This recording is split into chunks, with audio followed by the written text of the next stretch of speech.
Can you believe these gorgeous flowers came from cardstock? Hi friends, this is Kelly Wicker. Welcome back to my channel and my craft room. I'm so happy to have you here. Today I'm creating with the brand new Tassel Flowers and Ladybugs set from Spellbinders Serenity Garden Collection, designed by Susan Tierney-Cockburn.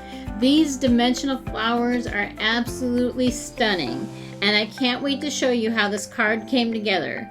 Let's see what a little cardstock, ink, and creativity can create. Today I'm sharing a card featuring a brand new release from Spellbinders, y'all. The Tassel Flowers and Ladybugs set designed by Susan Tierney-Cockburn. And this is part of her beautiful Serenity Garden Collection.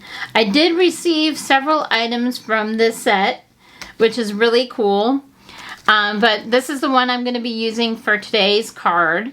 One quick note before I get started: despite the name, the Tassel Flowers and Ladybugs set does not actually include the ladybugs, as you can see here. The adorable ladybugs that I'm using on today's card, as you can see here, the cute little ladybugs. There's a little big one and then a little small one there.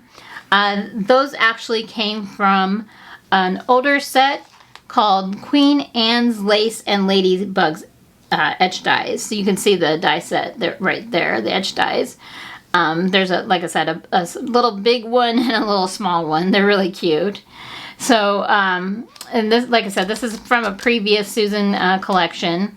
I don't believe this set is currently available on the Spellbinders website. I did check, but it is available on Amazon. So I'll have my Amazon affiliate link listed down below. Spellbinders does have a Ladybug set available. It's called Painted Daisy and Ladybugs Etched Die set, which is currently available from Spellbinders, and it includes a ladybug die.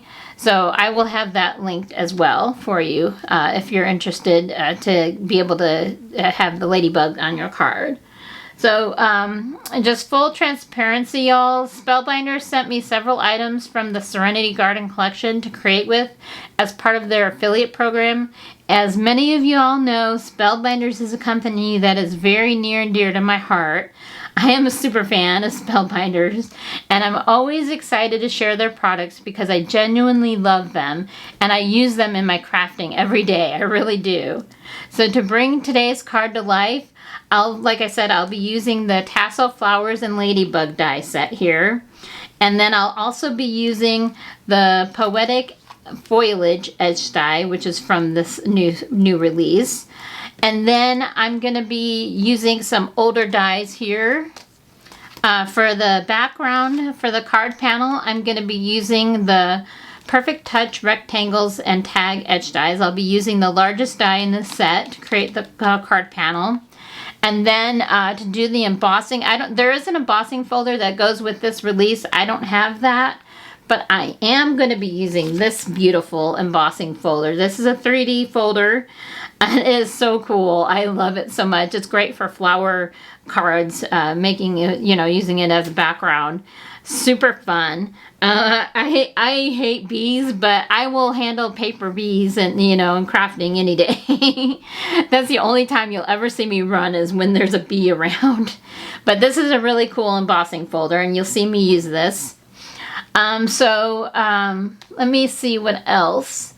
There's that, and for the sentiments, I'm going to be using this set here. This is also from a previous Susan collection. This is called the Poet's Garden Sentiments Press Plate and Foil Plate. It has some really fun sentiments here. I've used this before. So I'll point out a few other tools and supplies as I go along, and then I'll switch things up, and I'm going to be creating a second card using these beautiful products. You'll find all my Spellbinders affiliate links in the description box below. Using those links helps support my channel at no additional cost to you, and helps me continue bringing more card making videos like this one. So now let's get crafty, y'all.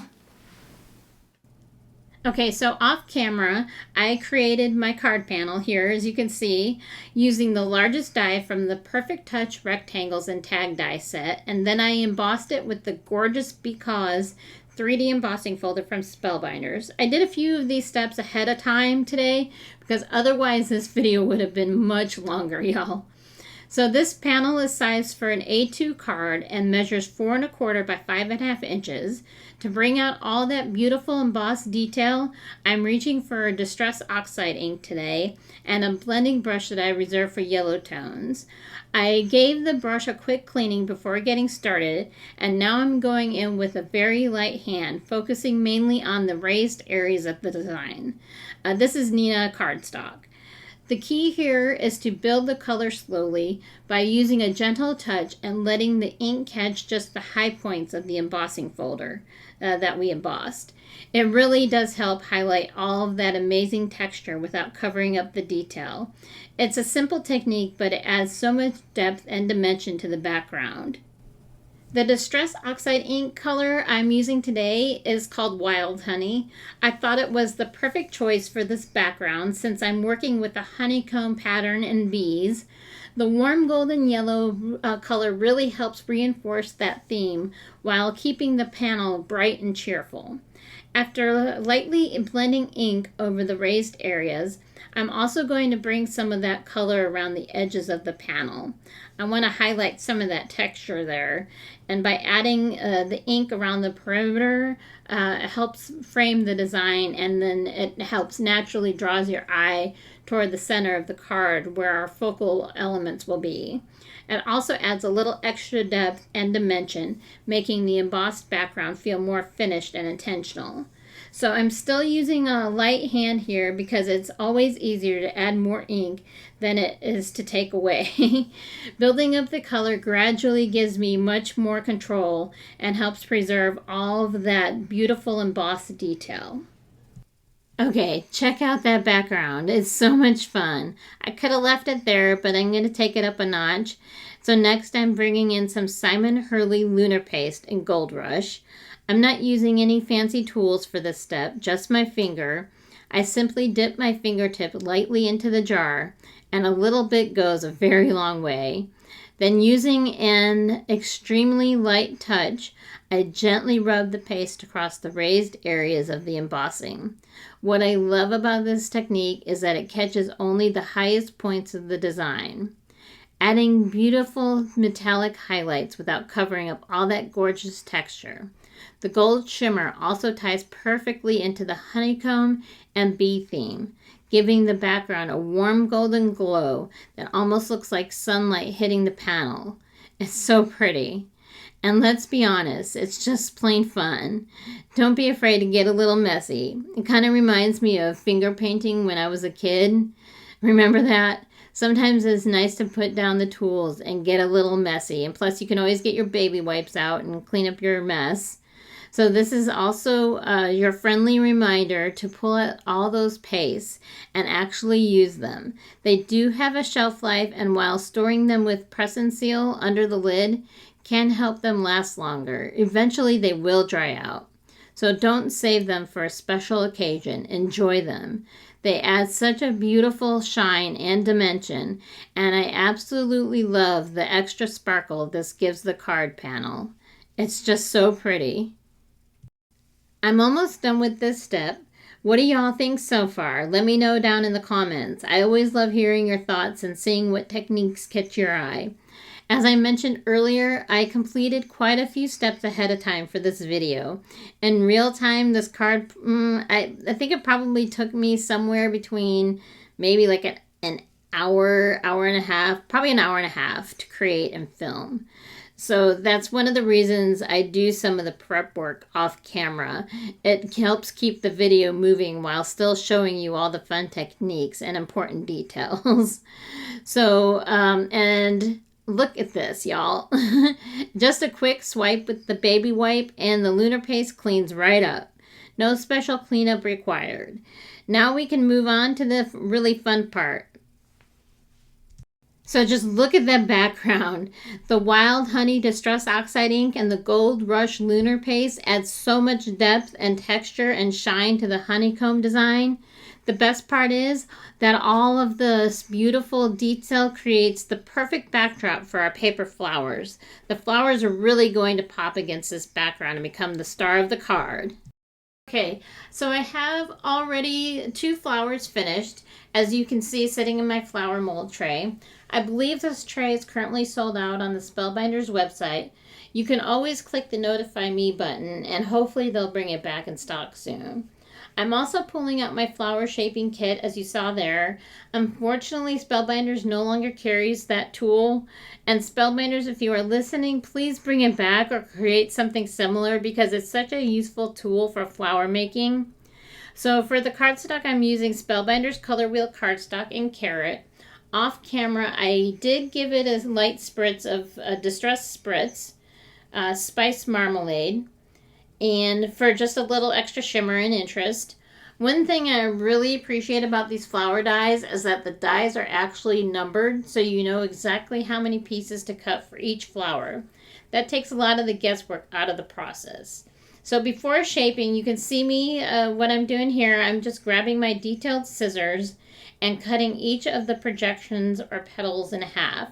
This helps create more movement and dimension in finished flower and gives the tassel flower a fuller, more realistic look. So now I'm bringing in my foam shaping pad along with my Spellbinders flower shaping tool, the tool-in-one. It's from the flower shaping kit.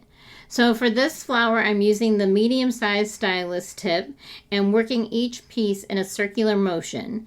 This process helps soften the cardstock and gently curls the petals, giving the flower much more dimension and movement.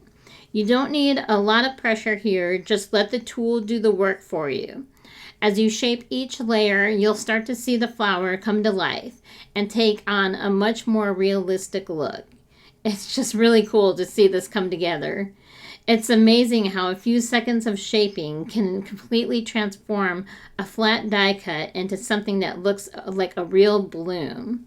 So I have my Tim Holtz Media Grip Mat out here to help keep everything in place while I assemble the flower. For the adhesive today, I'm using my go-to Barely Art glue in my Spellbinders Fine Line bottle, which gives me the precision I need for these smaller die cuts. So when assembling the flower, I only add a small amount of glue near the base of each layer. Then I stack the layers on top of one another, slightly rotating each piece as I go.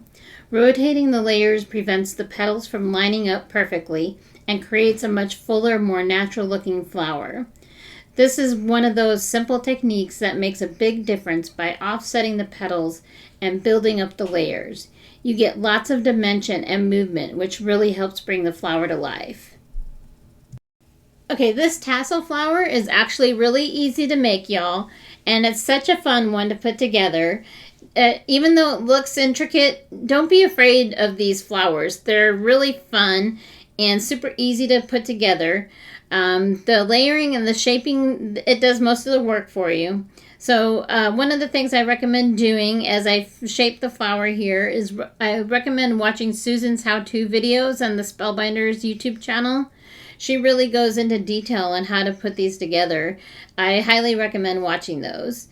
She also does Facebook Lives occasionally. I can't remember how often she does them, but she will do Facebook Lives, and they're really fun to watch.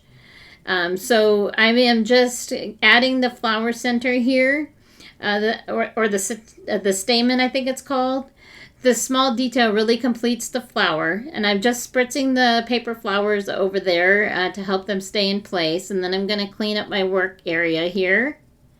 What I love about these tassel flowers is their unique shape. Instead of having large open petals, they are made up of lots of thin, delicate petals that create a fluffy, almost firework-like bloom, full of texture and movement. Okay, so now I'm working on the stems that's going to support our lovely flowers that we just created. I actually cut this piece from Canson watercolor paper instead of cardstock, because that's what Susan does in her videos, so I did it too. Because I wanted some extra heft and durability for the stems. since it's going to support the 3-dimensional flowers that I created. The extra thickness really does help. I'm pulling out my Copic markers to color the stems, and I'm making sure to color both sides because the stem is dimensional and may be visible from different angles, so remember that. Coloring both the front and the back gives it much more finished and realistic look. So I already completed the leaves, the berries, and the sentiment off camera to save a little time. And here I'm coming in with a micron fine line marker to highlight some areas on the stems. I picked that up from Hobby Lobby. The sentiment that I'm going to be using is from the Poet's Garden Sentiments Better Press Plate and Die Set from a previous Susan Tierney-Cockburn collection. So now I'm just coming back in here with my foam pad and my tool-in-one tool to help shape the stems. So now I'm gluing the stem pieces together after I finish shaping the flowers here with my medium stylus. And I am going to be intentionally stopping short of the top. I want to leave a small pocket or opening where the tassel flower can be inserted. So once I'm ready to attach the flower, I'm going to add a little glue to the base of the bloom as well as along the inside edges of that opening. This is going to give the flower a secure attachment point while keeping everything looking nice and natural. Well, as natural as can be. And so I have to say, this is one of my favorite parts of the process. After all the die cutting, coloring, shaping, and assembly, it's so rewarding to see the flower finally come together. These flowers, definitely a little time consuming, yes, but they are so incredibly fun to make, and the finished result is absolutely worth the effort. These flowers are all about the details. The coloring, shaping, and layering may take a little extra time, but that's what gives them such a realistic and lifelike appearance. Tassel flowers can be found in a variety of colors in nature, including shades of orange, red, pink, purple, and even a creamy white. They are known for their unique, fluffy blooms made up of lots of delicate petals that create beautiful tassel-like effect. And just look at that finished flower, y'all. It's so pretty. I love how it turned out. All those little details really paid off. Now that all that is done, it's time to complete and assemble the card and bring everything together. So just look at how fun these orange tassel flowers look against that yellow bee-themed background I created earlier. The warm colors work so beautifully together, and I think everything is really starting to come together, y'all. One of my favorite things about card making is seeing an idea that started in my head come to life right in front of me. It's always so satisfying when a design comes together the way you imagined it would. The leaves are just going in here, adding a little glue, placing behind the stem. Those leaves there are from the tassel flower set.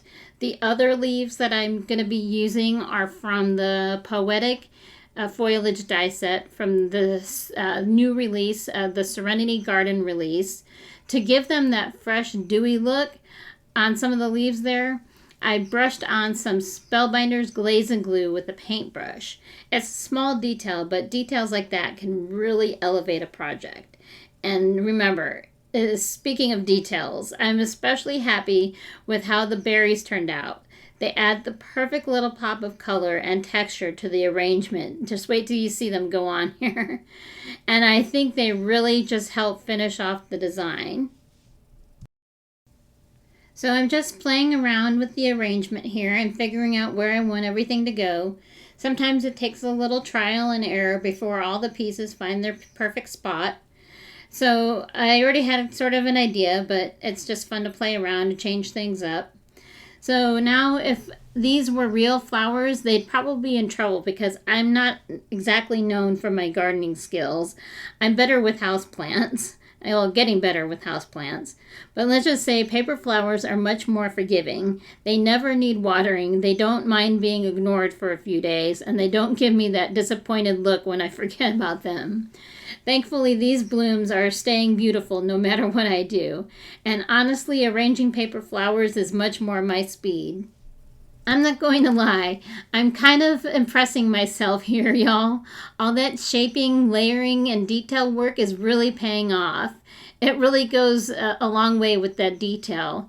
So every now and then a project comes together and I find myself thinking, wait, I made that? I spend so much time looking at little pieces of cardstock on my desk that it's easy to forget what they are going to become. Then suddenly you put everything together and it starts looking like something you'd find at a florist instead of in a craft room. I amaze myself sometimes, and trust me, that's not something I say every day. So what do y'all think? Can you see yourself creating with this set or any of the other flower sets from the new Serenity Garden Collection?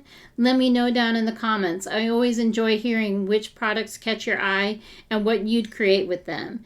If you'd like to check out any of the products I used today, I'll have my Spellbinders affiliate links listed down below. Using those links lets Spellbinders know that I sent you. So now I'm getting out the sentiment here and some Distress Oxide ink and Wild Honey, and I am just inking up the edges here. I wanted it to match the background, so I thought that was really cool to do. So I'm using some Altenew foam tape to pop up my sentiment and give it a little extra dimension against all those beautiful flowers. One quick thing I wanted to mention are the berries. You'll see those in a second. So I made those berries myself using some tiny styrofoam balls that I picked up on Amazon, as you see there. And I placed a handful of them in a Ziploc bag, added a few drops of alcohol ink, and gently shook everything around until they were evenly coated.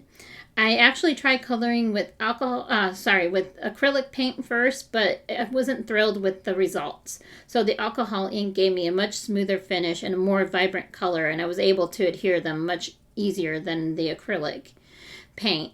So I thought they turned out pretty cute and add a little fun detail to the arrangement. So this panel is going to fit perfectly onto an A2 side folding note card that I prepared ahead of time. And with that, our card is just about complete, y'all. I'd love to hear from you. What was your favorite part of today's project? Did you enjoy seeing more of the flower shaping and assembly, or would you have liked to see more of the die cutting and coloring process? I always appreciate your feedback because it helps me create videos that you'll enjoy watching. If you enjoyed today's card, be sure to give this video a thumbs up, subscribe if you haven't already, and ring that notification bell so you don't miss any future projects. I would absolutely love to have you here as part of my card making journey. Thank you so much for spending part of your day with me. I truly appreciate each and every one of you. Your support, kind comments, and encouragement mean more to me than you know. And I'm so grateful you're here. Until next time, happy crafting, and I'll see you in the next card making video.